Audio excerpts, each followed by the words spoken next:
तो अब कांग्रेस 2024 में मोदी से मुकाबला करने के लिए नए चैप्टर तैयार किए जा रहे हैं और आज पॉलिटिकल कॉरिडोर में कांग्रेस 2.0 के उन चैप्टर्स पर चर्चा होगी, बातचीत होगी, डिकोड किया जाएगा, जिससे वो अपने आप को री इन्वेंट कर रही है कांग्रेस दोबारा। अब चैप्टर समझ लेते हैं। पहले हम बात करेंगे ओबीसी चैप्टर पे कि क्या है ये ओबीसी फैक्टर।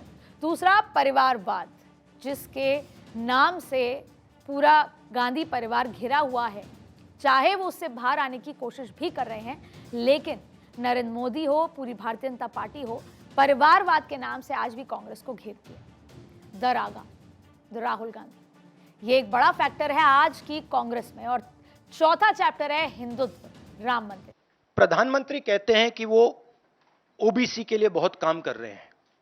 अगर प्रधानमंत्री इतना काम कर रहे हैं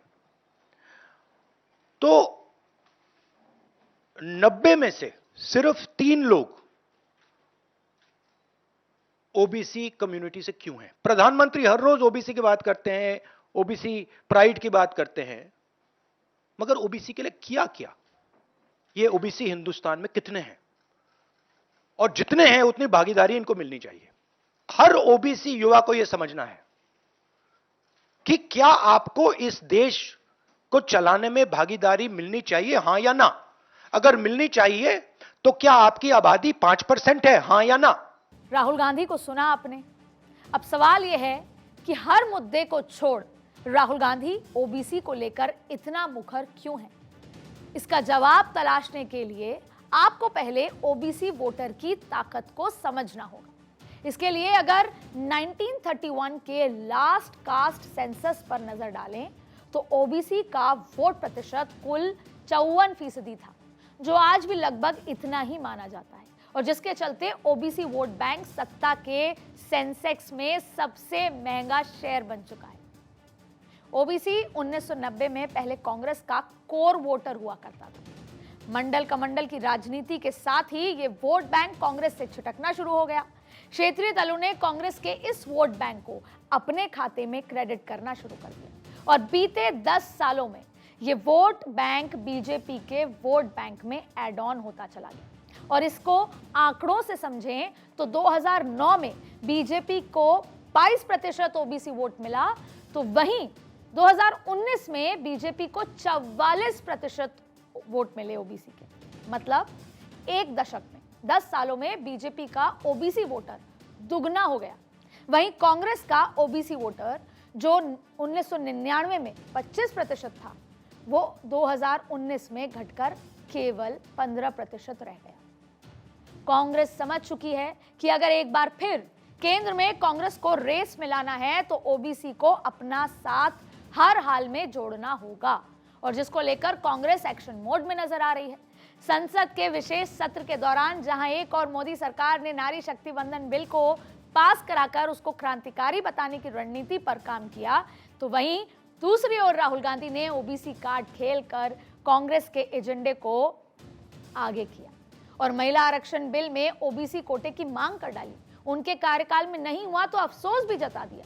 कांग्रेस इस मुद्दे को सिर्फ संसद तक ही नहीं, घर घर तक लेकर जाना चाहती है, सड़क के माध्यम से। और इसीलिए पार्टी ने ओबीसी और जातीय जनगणना के मुद्दे को सड़क से संसद तक ले जाने का फैसला किया, जो आजकल आपको नजर भी आ रहा हो। कांग्रेस ये जानती है कि इस बार सिर्फ 2024 के चुनाव ही नहीं, बल्कि आने वाले 5 राज्यों के चुनाव जो कि सेमीफाइनल हैं 2024 से पहले, उसमें भी एक ओबीसी वोट की लड़ाई है। ऐसे में राहुल गांधी ओबीसी और जातीय जनगणना के लिए फ्रंट फुट पर बैटिंग कर रहे हैं। सिर्फ इतना ही नहीं, पार्टी ने अपने ओबीसी के बड़े चेहरे अशोक गहलोत, सिद्धारमैया, भूपेश बघेल को इस रणनीति का हिस्सा बनाया है। जहां एक तरफ भारतीय जनता पार्टी अपने आंकड़े और अपने चेहरे गिनाते हैं, तो अब वहीं कांग्रेस अपने चेहरे गिना रही है। और इसके साथ ही संगठन में हर स्तर पर ओबीसी चेहरे को पार्टी में जगह दी जा रही है। कांग्रेस आलाकमान ने ओबीसी एजेंडे को धार देने के लिए राज्य स्तरीय ओबीसी विभागों के अध्यक्षों और अन्य प्रमुख नेताओं के साथ पिछले ही दिनों बैठक की। पार्टी ने अपने ओबीसी नेताओं को ओबीसी बाहुल्य क्षेत्र के दौरे करने के साथ साथ जातीय जनगणना की मांग पुरजोर तरीके से उठाने के निर्देश दे दिए हैं। और इसके अलावा ओबीसी का जिला स्तरीय डेटा अलग अलग संगठनों के माध्यम से संकलित करने के निर्देश भी दिए हैं। डेटा के साथ वो अपनी पावर, अपनी ताकत और अपनी बयानबाजी में वो आंकड़े रखना चाहती है। लेकिन सबसे बड़ा सवाल है कि क्या कांग्रेस ओबीसी वोटर्स को लुभा पाएगी? ये सवाल इसलिए क्योंकि केंद्र सरकार ने हाल ही में 2024 के चुनाव से पहले प्रधानमंत्री नरेंद्र मोदी के जन्मदिन पर विश्वकर्मा योजना लॉन्च की है और जिसका सीधा फायदा ओबीसी वर्ग को मिल रहा है। दरअसल दोनों ही गठबंधन ओबीसी वोटर को लुभाना चाहते हैं और ओबीसी वोटर के सहारे सत्ता को हासिल करना चाहते हैं। कुल मिलाकर ये बात कहें तो गलत नहीं होगा कि 2024 के चुनाव में एक एक ओबीसी वोट की लड़ाई है और यहां राहुल गांधी और कांग्रेस जो लड़ाई लड़ रही है उसमें वो ओबीसी फैक्टर में बड़ी लीड लेने की कोशिश में लगी है। और यही वजह है कि अलग अलग राज्यों में भी जो कांग्रेस के मुख्यमंत्री हैं ओबीसी कोटे और जाति जनगणना की मांग पुरजोर तरीके से उठाने में लगे हुए हैं। जिसका जितना हक है वो उसको मिलेगा। जाति के आधार पर आज 21% आरक्षण है राजस्थान में ओबीसी का। 27% तक आरक्षण की मांग लंबे से चली आ रही है, उसको हम पूरा करेंगे। और 6% मूल ओबीसी है, उसके लिए अलग से रिजर्व कर देंगे। इस प्रकार की सोच को हम आगे बढ़ाना चाहते हैं। इसलिए मैं कहना चाहूंगा कि आने वाले वक्त के अंदर हम कोई कमी रखने वाले नहीं है।